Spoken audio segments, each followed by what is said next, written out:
스웨덴 한 식당에서 중국인인지 한국인인지 알아볼 수 없는 동양인이 난동을 부리고 있습니다. 말은 한국말을 하고 있는데 행동은 한국인 같지 않았던 이 사람은 도대체 정체가 뭘까요? 스웨덴 식당에서 무슨 일이 일어났던 것인지 오늘의 사연 들어보겠습니다. 안녕하세요. 저는 스웨덴에 살고 있는 레이나라고 해요. 저는 부모님이 하시던 식당을 이어받아 함께 식당을 운영하고 있어요. 저는 어릴 때부터 부모님이 스웨덴 전통 음식을 판매하는 식당을 하고 계셔서 자연스럽게 요리에 관심을 가지게 되고 커서 식당을 운영할 거라고 생각했던 것 같아요. 스웨덴은 추운 지방이라 열량이 높은 음식들을 주로 먹고 있어요. 스웨덴의 대표 음식으로 미트볼이 유명한데요. 이케아라는 가구와 생활소품을 파는 글로벌 기업이 스웨덴 기업이다 보니 이케아 매장에 가면 스웨덴 스타일의 미트볼을 맛볼 수 있다고 들었어요. 저희 식당의 주 메뉴도 미트볼 요리라고 할 수 있어요. 저희 식당은 미트볼과 팬케이크가 맛있다고 소소하게 알려진 식당이죠. 그래서 스웨덴 사람들뿐 아니라 외국인 관광객들도 꽤 방문하고 있는 맛집이라는 자부심도 있었는데요. 얼마 전 저희 식당에서 충격적인 사건이 있었어요. 최근 스웨덴은 중국과 사이가 굉장히 좋지 않은 상태예요. 원래 스웨덴과 중국은 사이가 좋은 편이었는데 코로나 시기 이후로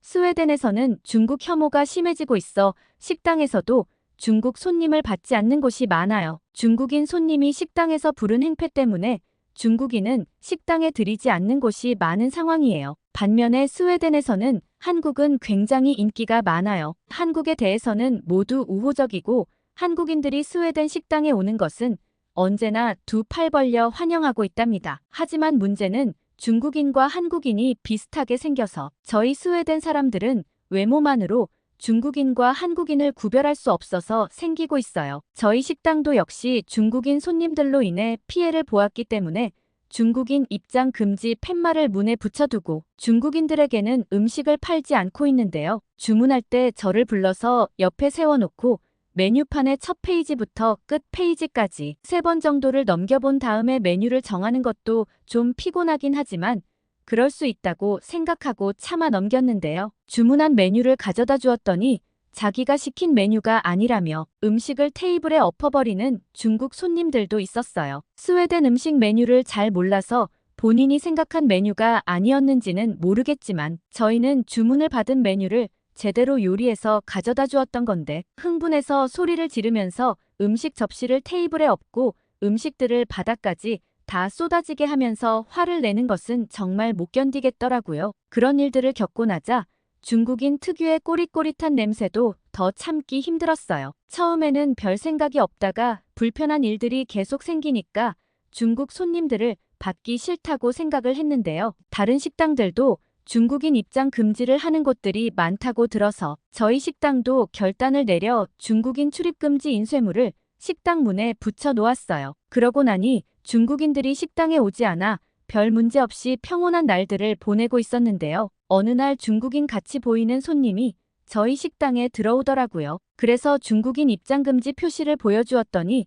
자신은 한국인인데 왜 거부를 하느냐며 소리를 지르며 행패를 부리네요. 머리를 감지 않아 떡진 상태며 소리를 고래고래 지르며 우겨대는 모습이 딱 중국인 같이 보였는데 한국말을 하면서 중국인으로 오해를 하고 거부하는 것은 너무나 억울하다고 하는 것이 이상해 보였어요. 저는 오해한 것에 대해 죄송하다고 사과하며 식당으로 들어오시라고 했는데 손님은 분하다고 씩씩대며 나가버리더라고요. 그러고 나서 다음 날이 되었는데 저희 가게가 SNS에서 한국인을 거부한 식당으로 올라오면서 댓글에 욕들로 도배가 되었다는 것을 알게 되었어요. 저희 가게에 온 그분은 일이 너무 늦게 끝나서 샤워를 하지 못했는데 중국인으로 오해받은 것은 너무 억울하다고 했고 해외에서 머리를 감으면 복이 나간다고 부모님이 말씀하셔서 머리를 감지 않은 것인데 단지 그 이유 때문에 중국인으로 오해받은 것 같다며 말을 덧붙였더라고요. SNS에 이 글이 올라오자 저희 식당은 엄청나게 욕을 먹기 시작했어요. 스웨덴에서는 한국을 좋아하는 친한파들이 엄청 많은데 한국인을 중국인으로 오해해서 거부한 식당이라며 불매운동을 하자는 이야기까지 나오고 있는 상황으로 일이 커져버리게 되었어요. 한국인을 차별하는 인종차별하는 식당에는 가면 안 된다는 과격한 발언들도 많이 보이더라고요. 저는 깜짝 놀라서 바로 사과문을 준비하여 SNS에 올리고 많은 사람들이 볼 수 있도록 식당 앞에도 게시하였어요. 한국인인 줄 정말 모르고 입장 거부를 한 것이며 앞으로는 이런 일이 절대 생기지 않도록 하겠다고 진심을 다하여 사과문을 올렸습니다. 그리고 이번 주는 식당도 재정비하고 저의 마음도 추스릴 겸 식당 문을 닫고 일주일간 쉬려고 계획했어요. 식당에서 멍 때리며 혼자 앉아 있는데 친구 안나가 식당으로 저를 만나러 왔더라고요. 안나는 어릴 때부터 저와 단짝 친구로 지내고 있는 친구인데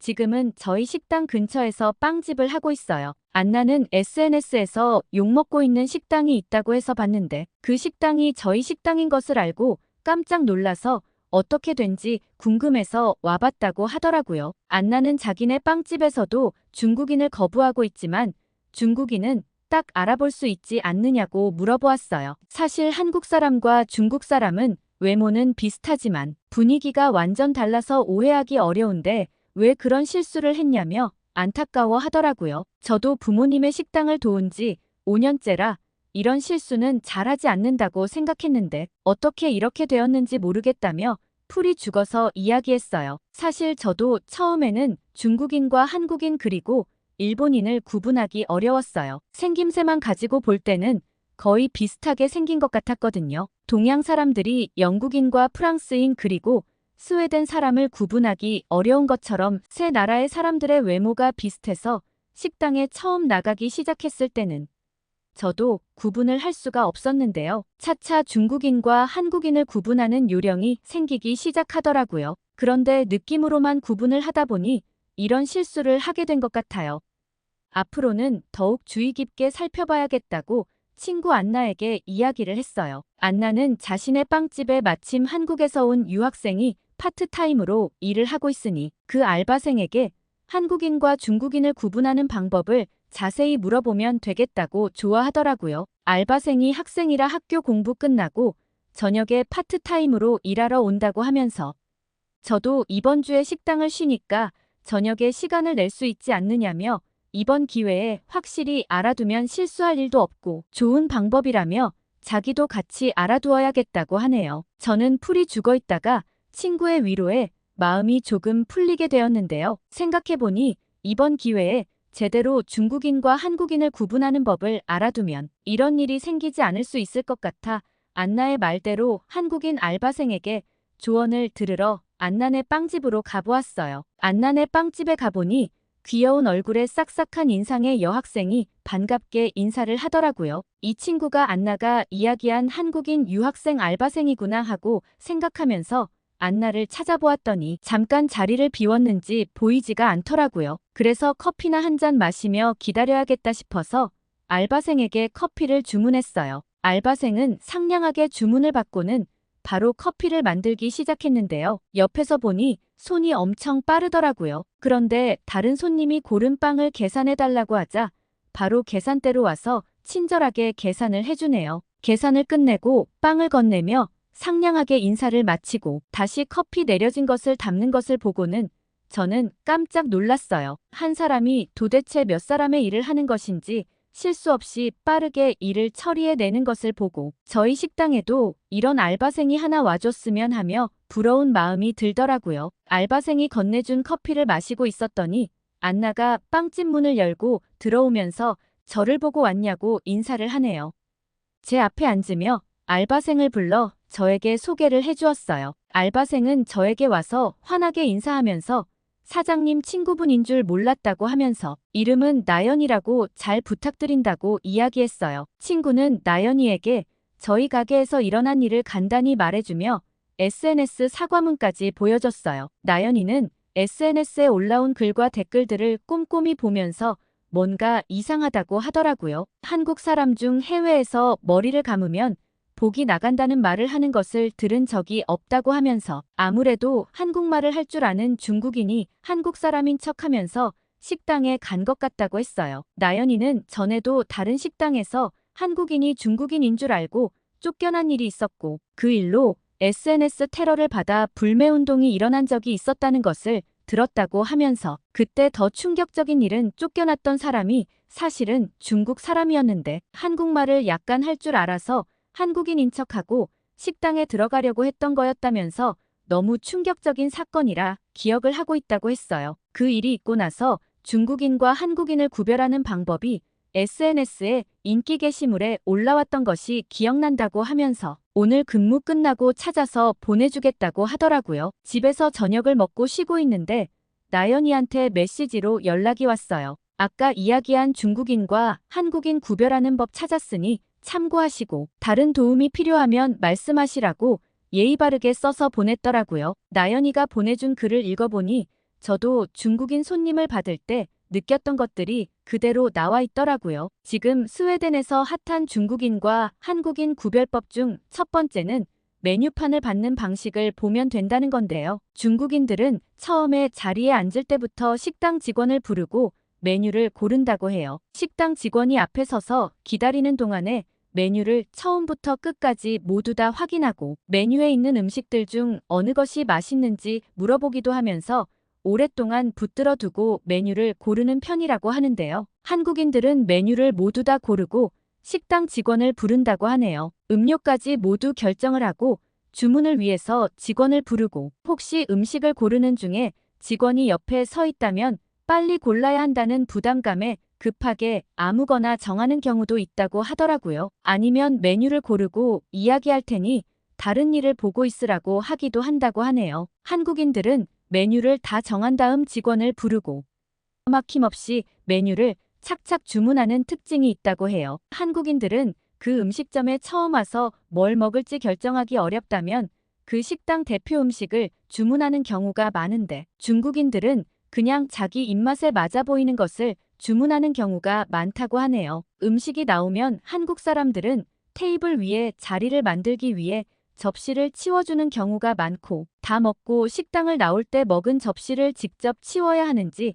물어보는 사람들이 있다고 해요. 커피를 파는 카페에서는 다 마신 컵을 계산대 옆에 두고 나가는 경우도 많은 것도 한국인들이 자주 하는 행동들이라고 하네요. 한국인들은 계산을 할 때 계산대로 자기가 직접 걸어가는 경향이 있다는 점도 특이한 점이라고 하네요. 중국인들은 다른 나라 사람들과 비슷하게 자기 자리에 앉아서 먼저 계산서를 요청하고 그대로 앉아서 계산을 하려고 한다는 것이 다른 점이라고 할 수 있어요. 아마 한국 문화가 직접 계산대로 가서 계산을 하는 것인 것 같은데요. 그래서인지 스웨덴에 오래 살았던 한국인들은 자리에 앉아서 계산을 하는 분들도 있다고 해서 이것은 그냥 참고로 하면 좋겠다고 하네요. 또 한국인들은 표정이 굳어 있고 무표정한 사람들이 많은데 그것이 화가 났기 때문은 아니라고 해요. 한국 사람들은 자기와 친한 사람이 아니면 선을 지키려고 하는 경우가 있다 보니 표정이 밝지 않은 것뿐이라고 하는데요. 식당에 와서 직원들에게 쓸데없이 아는 척하는 사람들은 대부분 중국이라고 할 수 있다네요. 나연이가 보내준 내용이 저도 은연중에 느꼈던 중국인들과 한국인들의 특징이었다고 생각했어요. 그걸 구체적으로 정리한 적이 없어서 그렇지 저도 식당 손님들을 보고 느꼈던 점들이었던 것 같아요. 다시 한번 읽어보고 앞으로도 주의해서 식당 영업을 해야겠다는 생각이 드네요. 이 글을 저도 제 친구들에게 공유해야겠어요. 앞으로 한국 손님들이 저희 식당에 많이 오시면 좋겠네요. 저도 오해 없이 친절하게 한국 손님들을 대하도록 할게요. 오늘 사연은 스웨덴에서 식당을 운영하는 레이나 씨의 내용을 전해드렸습니다. 한국인인 척하는 중국인이 식당에서 거부당한 것이 기분 나빠.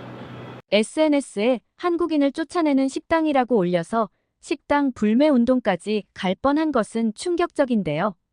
다른 식당도 같은 위기에 처했다가 한국인과 중국인 구별 방법까지 정리해서 SNS에 공유하고 인기 게시물로 올랐다는 것도 참 희한한 일인 것 같아요. 시청자님들도 스웨덴 사람이 본 한국인과 중국인들의 구별하는 방법에 공감하시는지 궁금하네요. 레이나 씨 앞으로도 식당일 잘 되시길 바라고 사연 보내주셔서 감사드립니다. 영상 시청해주신 시청자님들과 구독자님들도 감사합니다. 오늘의 이야기가 마음에 드셨다면 구독과 좋아요 부탁드립니다. 감동포켓은 계속해서 여러분께 좋은 이야기를 들려드리도록 하겠습니다. 다음 영상에서 또 인사드리겠습니다.